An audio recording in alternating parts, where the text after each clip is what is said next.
to make an environment for the hawkers and business people and the matatus to work here in Nairobi. Anything to do with orange, the only orange thing I can be associated with is that citrus tennis ball looking fruit called orange. Anything else is not here nor there.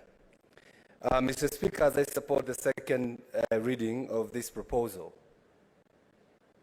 this House is being gracious enough, benevolent enough to share the two slots that they were supposed to have and giving one to the Public Service Commission and the other one to the Political Parties Liaison Committee. Mr. Speaker, what I would want us not to do is to even try to come up with a criteria of how these entities are supposed to elect their members. We cannot tell the inter-Christian or inter-religious council how to elect. I think it's a body that understands their mandate. Just the way we are not telling the lawyers, we need wakili wa mashamba, we need a constitutional lawyer, they know who to bring to this panel. And the same thing, we are thinking about the next election, not this election. I don't even understand what the majority or the minority means now, because you don't know the next government that is coming. So all we need is men and women of integrity to be appointed to this panel so that they can have a nice commission that is not partisan. Mr. Speaker, this amendment, I can call it a multi-partisan, it's bringing a multi-partisan panel of people from different sides of political divide. The Parliamentary Service Commission, that's where the politicians are. The Public Service Commission, that's where the workers of the nation are. The Interreligious Council, that's where our faith is.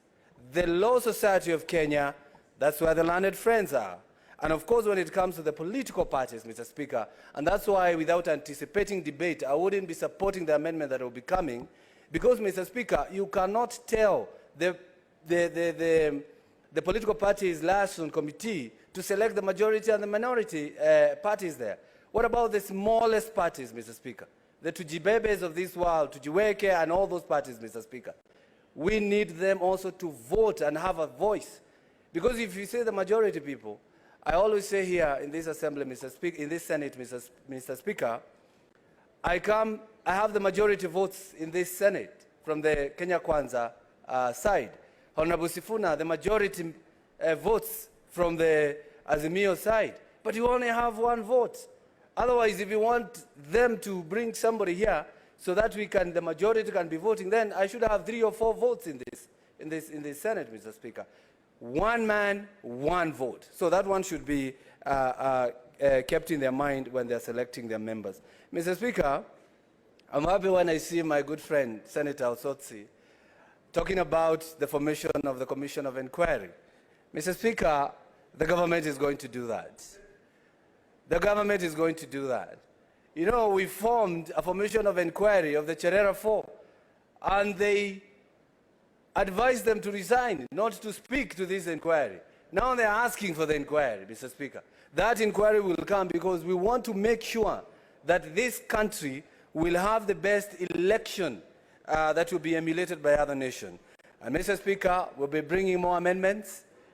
We'll be bringing more amendments in the election law, because we do not also want IEBC to be moving on their own motion, not to clear certain candidates, Mr. Speaker. We have to bring that amendment so that we make sure that they cannot deny anybody a chance to run by their own motion what the lawyer says, suo moto. I support the second amendment. The Honorable Senator for Laikipia, and as you contribute, the Honorable Senator Enoch Wambua,